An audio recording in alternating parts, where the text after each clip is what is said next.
अब स्वागत समारोह डॉक्टर DVS सेहरा जी का हमारे दिल्ली प्रदेश के अध्यक्ष स्वागत कर रहे हैं।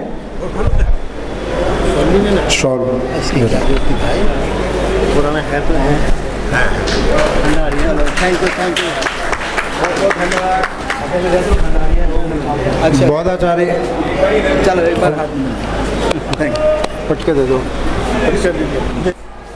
डॉक्टर DVS सेहरा जी हैं, मैं उनसे अनुरोध करूंगा कि वो आएं और अपने आशीष वचन हम सभी को धम्मचक्र प्रवर्तन दिवस पर दें। महाकारुणिक तथागत बुद्ध को नमन। परम पूज्य बोधिसत्व बाबा साहब डॉक्टर अम्बेडकर हमारे मसीहा हमारे भगवान को नमन। बहुजन समाज में जन्मे सभी सामाजिक सेवा करने वाले लोगों को, वीर वीरांगनाओं को,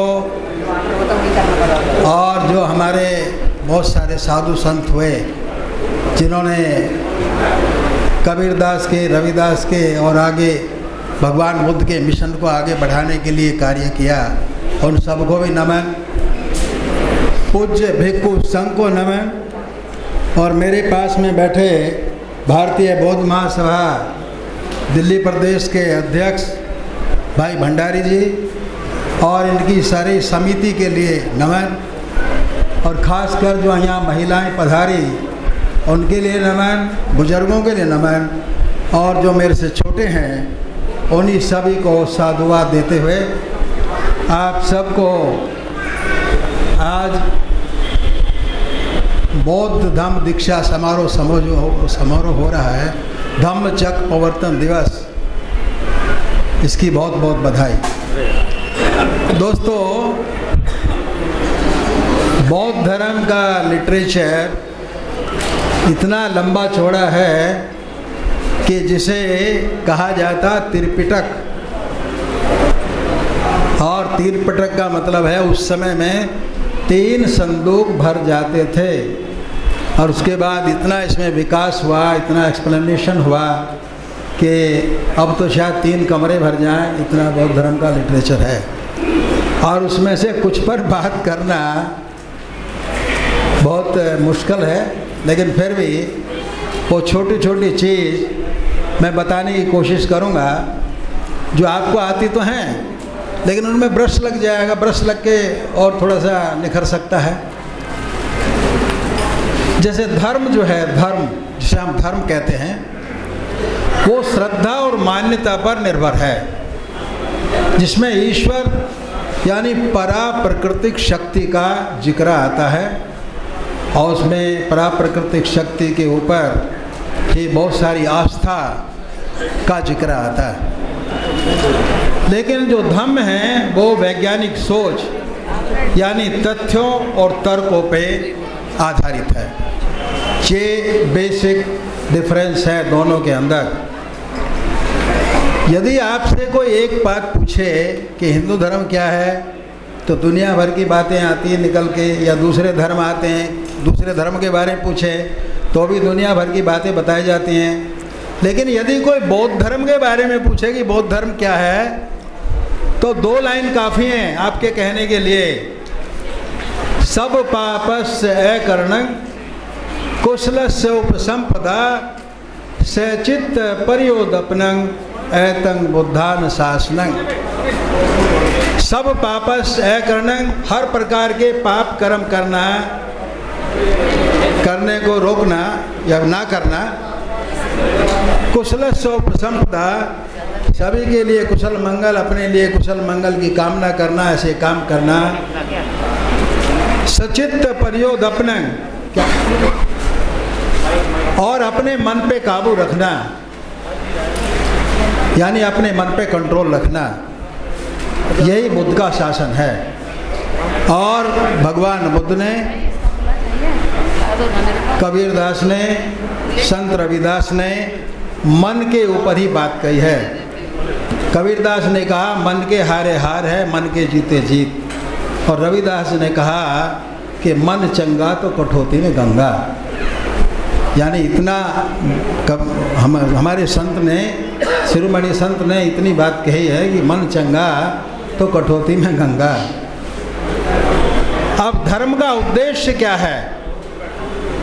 दूसरे धर्मों का उद्देश्य है, जो ईश्वरवादी हैं, मोक्ष और स्वर्ग की प्राप्ति करना। और धम्म का जो उद्देश्य है वो है निर्माण प्राप्त करना, मानव के कल्याण के लिए काम करना। और इसीलिए बुद्ध को मार्गदाता कहा गया है, मोक्षदाता नहीं कहा गया।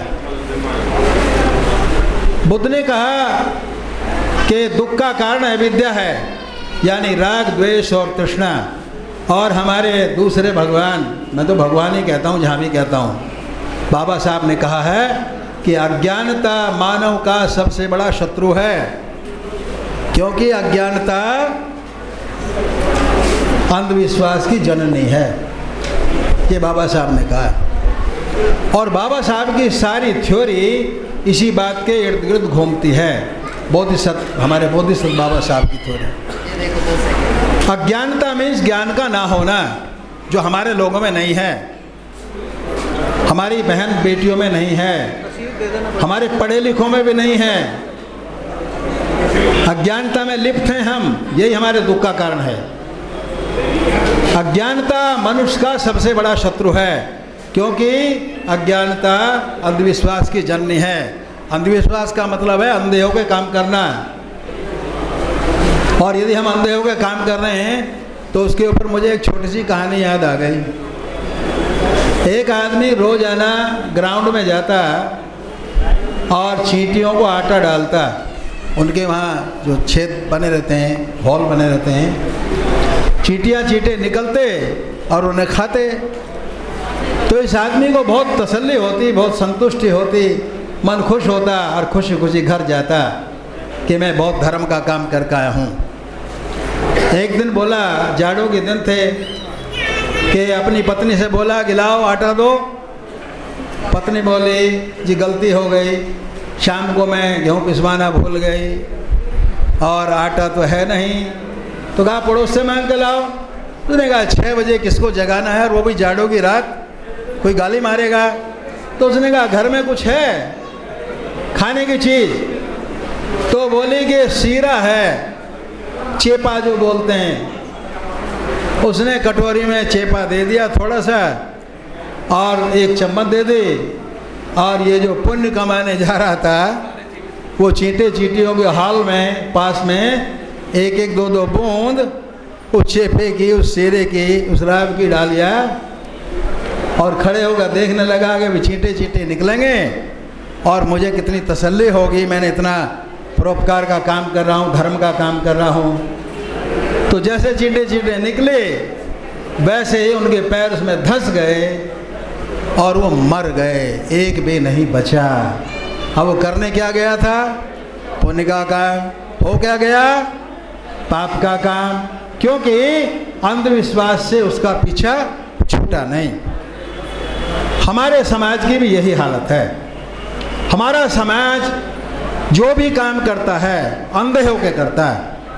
हम गांव-गांव जाते हैं, ये बात यहाँ कहनी तो नहीं चाहिए क्योंकि इसका कोई तुक नहीं है, लेकिन रिटायरमेंट के बाद मैं 14 राज्यों में जा चुका हूँ अपने साथी के साथ। कई साथी मिले बीच में, अब भी कई हैं। 14 राज्यों में जा चुका हूँ और 3000 से ज़्यादा मीटिंग ले चुका हूँ गांव-गांव जाके, भूखा प्यासा। 4 गाड़ियाँ घिस गईं,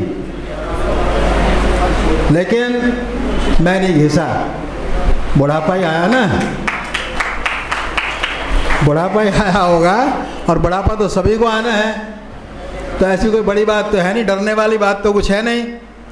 तो हमने प्रण किया है कि हे बाबा साहब डॉक्टर अम्बेडकर, जब तक इस शरीर में खून का एक एक कतरा बाकी है, हम तेरे मिशन को पूरे भारत में ले जाएंगे और बौद्ध धर्म के लिए काम करते करते अपने प्राण गंवाएंगे। इसमें हमें बड़ी खुशी होगी। तो दोस्तों, मन के ऊपर जो है वही बात है कि मन जो है सभी विभागों का, इंग्लिश में बोलते हैं फैकल्टीज का मालिक है, और उसको सुसंस्कृत बनाना यानी कल्चर करना वो बहुत ज़रूरी है। भगवान बुद्ध ने कहा है कि यहाँ जब भंते जी बैठे हैं इनके सामने मुझे धर्म के ऊपर बोलना थोड़ा सा शर्मिंदगी होती है, क्योंकि पता नहीं कुछ गलती हो जाए तो पता नहीं क्या होगा, तो भंते जी माफ़ करना। हम सजा भी कौन सी देते हैं जी। भगवान बुद्ध ने कहा कि सब संस्कार अनित्य हैं, और उन्होंने कहा जितनी देर में हम पलक मारते हैं उतनी देर में हजारों हजारों हमारे शरीर के अंदर बदलाव हो जाते हैं, कुछ मानसिक, कुछ शारीरिक, कुछ और हजारों हजारों। इस बात को बर्कले यूनिवर्सिटी के प्रोफेसर एल्विरिस ने, जिसको नोबेल प्राइज मिला रिसर्च के ऊपर, उसने कहा कि मैं साइंस से इसकी परीक्षा करूंगा कि क्या भगवान बुद्ध का ये जो बताया कि इतने चेंजेस आते हैं क्या सही है। उन्होंने एक बबल चैम्बर बनाया और बबल चैम्बर बना के जो परीक्षण किया, उन्होंने देखा, उनकी रिसर्च में निकला कि एक सेकंड के अंदर अणु परमाणुओं के अंदर जो सबके अंदर हैं, अणु परमाणुओं में एक के पीछे 23 जीरो लगाई जाए, इतने जो है चेंजेज आते हैं। और तब उन्होंने कहा कि ये बात तो भगवान बुद्ध ने पहले ही कह दी थी कि पलक मारते हुए हजारों हजारों लाखों लाखों चेंजेज आते हैं, तो मैंने कोई नई बात तो नहीं निकाली। फिर भी उनको इस बात पर नोबेल प्राइज़ मिला। इसका मतलब ये है कि हमारे भगवान बुद्ध ने कितना कितना मन के ऊपर कंट्रोल करके कितनी कितनी बात को जाना और हम लोगों को बात को दिया। बीच में मैं एक बात को कहूँगा कि हमारे परम पूज्य बोधिसत्व बाबा साहब डॉक्टर अम्बेडकर ने हमें सबसे कीमती चीज़ क्या दी। कोई महिला यदि बताएगी या महिला बच्चा बताएगा तो उसमें 100 रुपये का नोट दूंगा। सबसे कीमती, सबसे ज़रूरी, पूरी ज़िंदगी संघर्ष करके, लड़ाई करके कौन सी चीज़ दी जो सबसे ज़रूरी है। यदि कोई महिला, लड़की या लड़का, बच्चा बताएगा तो उसको 100 का नोट अभी मिलेगा। हाथ उठाओ, बताइए बताइए मैडम। शिक्षा। और कोई? और जिसके पीछे कोई ऐसा लोग भाई शिक्षा के बाद शिक्षा से क्या होगा। फिर किसी ने कहा एकता। एक बोलो, एक मैडम सुनाई नहीं दिया। स्वाभिमान। ताली बजा दो इनके लिए। और चूंकि मैंने कहा है कि 100 रुपये तो मिलेंगे, जरा हो तो 100 रुपये दे दो इसमें से। भाई साहब मैं सब हर गांव में जाके देता हूँ, ले दीजिए, इनको दे दो, उनको दे दो। ले जाओ, नाम ले जाओ। 2 रुपये पे मैं गांव में जाके, 2 बातों पे गांव में जाके मैं 100 रुपये देता हूँ। एक मैं कहता हूँ जो बच्चे पढ़ने वाले 12th की स्पेलिंग बताएंगे उनको 100 रुपये मिलेगा। और एक ये बात कहता हूँ कि जो बताएगा कि बाबा साहब का सबसे ज़्यादा लड़ाई और संघर्ष में हमें क्या मिला, वो है स्वाभिमान। याद रखना, यदि किसी आदमी का स्वाभिमान नहीं है तो जानवर से भी बदतर है। एक बार को कुत्ता आपकी देहली पे आ जाए और उसको टुकड़ा देने के बजाय आप डंडा मार दो तो चला जाएगा, दोबारा फिर आएगा, अगले दिन फिर आएगा, अगले दिन फिर डंडा मार दो तो चला जाएगा, तीसरे दिन फिर डंडा मार दो, बिना खाना दिए चले जाएगा, चौथे दिन आपकी देहली पे वो चढ़ेगा नहीं। उसमें भी इतना स्वाभिमान है, लेकिन हम लोगों में स्वाभिमान नहीं है। ये बड़े दुख की बात है। हमने कभी स्वाभिमान की चिंता नहीं की और इसलिए हम मात खाते हैं। इसलिए हम बाबा साहब के चाहने वाले, मानने वाले, भगवान बुद्ध के मानने वाले नहीं बन पाए। यही एक कारण है। देखो दोस्तों, यदि ये सहरा ये कहे कि मुझे हिंदू होने में बहुत गर्व है, तो मैं क्या कह रहा हूँ? आप मेरे से सवाल पूछोगे, सहरा जी आप क्या ब्राह्मण हो? नहीं। आप क्या राजपूत हो? नहीं। आप क्या बनिया हो? नहीं। आप क्या ओबीसी में आते हो, शूद्रों में आते हो? नहीं। तो कहाँ आते हो? कहीं भी नहीं आते, कहीं भी नहीं आते हिंदू धर्म में। और हमारे 90% लोग ये कहते हैं कि हम हिंदू हैं। बड़े दुख की बात है।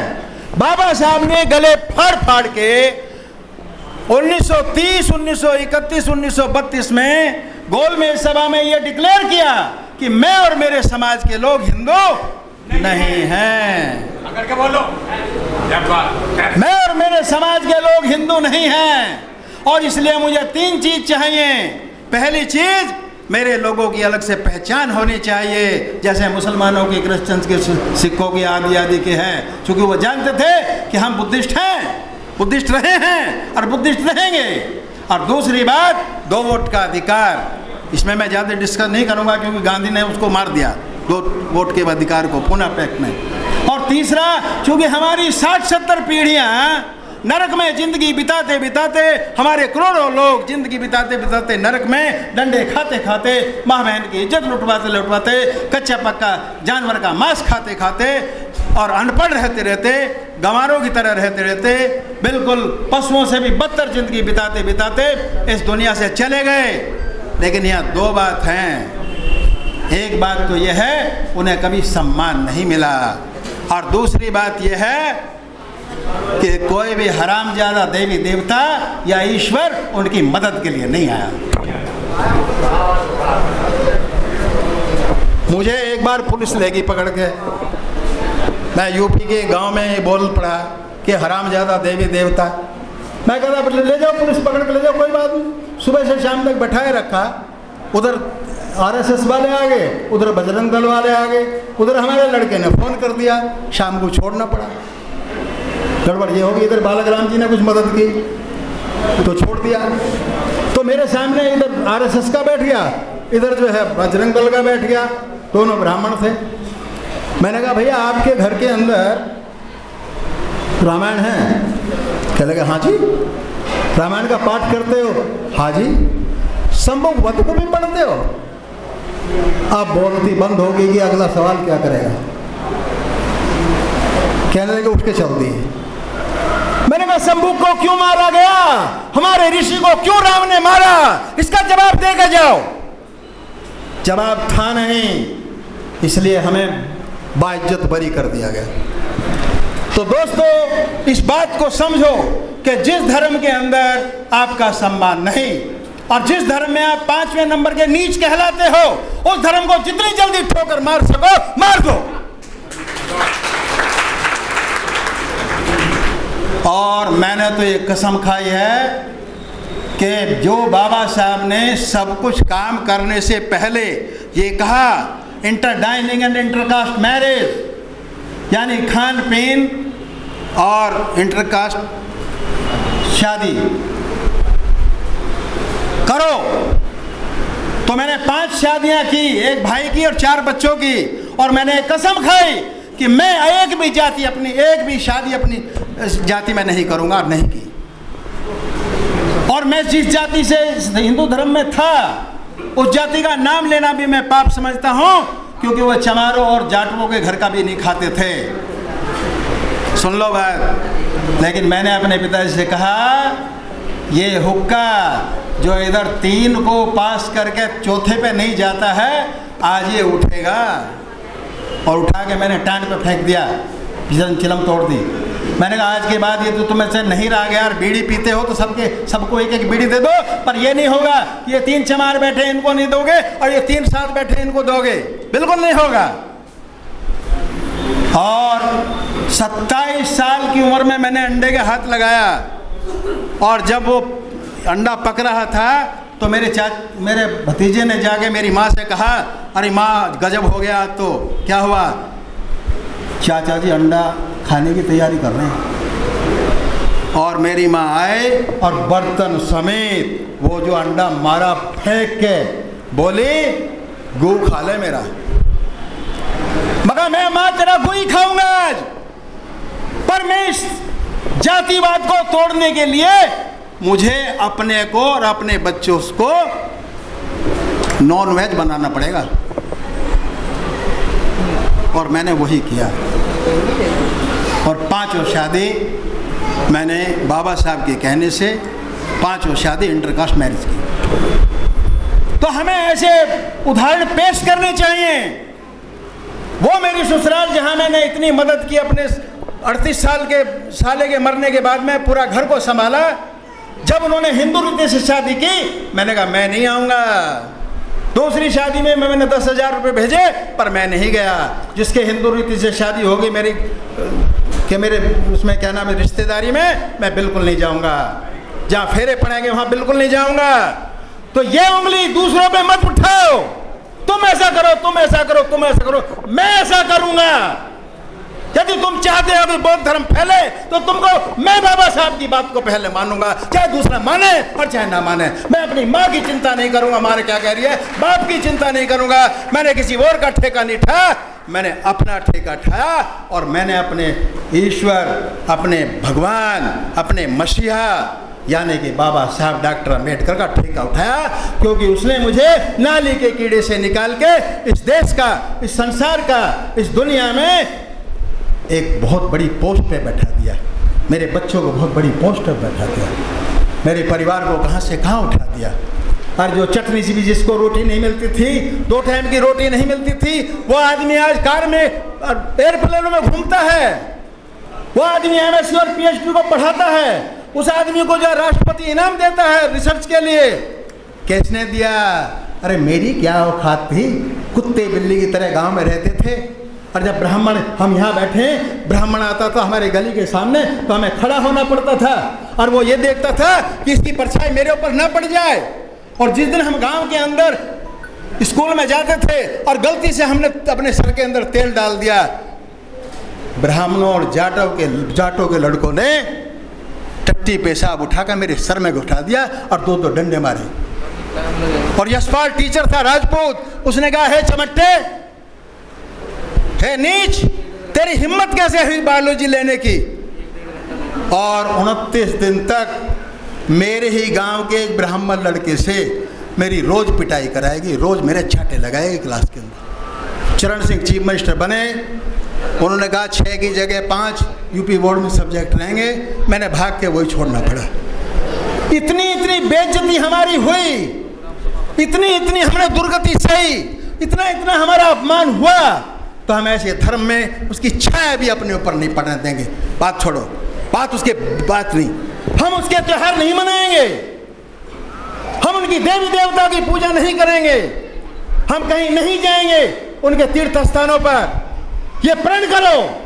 और हम उस शादी को अटेंड नहीं करेंगे जो हिंदू से शादी हो रही है। और हम इंटरकास्ट मैरिज करके बाबा साहब की बात को रखेंगे। तोड़ो, देखो करके देखो मजा कितना आता। तो दोस्तों, यदि ऐसे नहीं करोगे तो बात बहुत बिगड़ जाएगी। कहने के लिए बहुत सारी बातें हैं, बहुत और भी लोग बोलने वाले होंगे, इसलिए आधा घंटा हो गया। चलिए, बहुत अच्छी बात है, आपने मुझे सुना। मेरे पास तो बुद्धायनी धम्मा को 1970 से लेके अब तक 20वीं बार पढ़ा है, किताब भी लिखी है। बहुत बढ़िया। अब बोलने के लिए मेरे पास घंटों है। गांव में 3-4 घंटे बोलते हैं। अभी भी सिवान का है, सिवान के पास 30 किलोमीटर पे एक गांव था, बहुत बड़ा हमारे एक MLA थे, उन्होंने प्रोग्राम कराया, बहुत अच्छा प्रोग्राम हुआ। तो आप गांव से आप निकलो, जितने लोग रिटायर्ड हैं, जिनके ऊपर ज़्यादा जिम्मेदारी नहीं है, वो जाएं, गांव जाएं और देखें गांव में कितनी दुर्गति है। आज हमारे बच्चों को 8 और 8th में फर्क पता नहीं है। हमारी औरतों को बाबा साहब भगवान बुद्ध के बारे में बिल्कुल पता नहीं है। हम जाते हैं, किताब भी बांटते हैं, पेन भी बांटते हैं, अपना टाइम भी लगाते हैं, भूखे भी रहते हैं, टांग भी तुड़वाते हैं, सब कुछ होता है, लेकिन नहीं, हम कुछ नहीं कर रहे, क्योंकि हमारे जो भगवान बाबा साहब डॉक्टर अम्बेडकर हैं, उनके हम पैर की जूती के एक कण के बराबर भी नहीं हैं। और उनकी सेवा करते करते, उनके मिशन के में करते करते हम मर जाएंगे तो भी हमें खुशी मिलेगी, हमें और कुछ नहीं चाहिए। तो दोस्तों, ये उंगली आज से दूसरे के ऊपर नहीं उठनी चाहिए, ये उंगली आपकी छाती पर होनी चाहिए। कोई करे ना करे, ये सहरा करेगा, तुम कहो ये भंडारी करेगा, कोई कहे कि फला करेगा, अपना नाम लेके कहो, कोई करे ना करे, मैं करूँगा, चाहे इसका नतीजा कुछ भी हो, मैं उसे भुगतने के लिए तैयार हूँ। तो दोस्तों, सभी को नमो बुद्धाय, जय भीम, बंदामी भंते जी, एक बार फिर थैंक यू वेरी मच।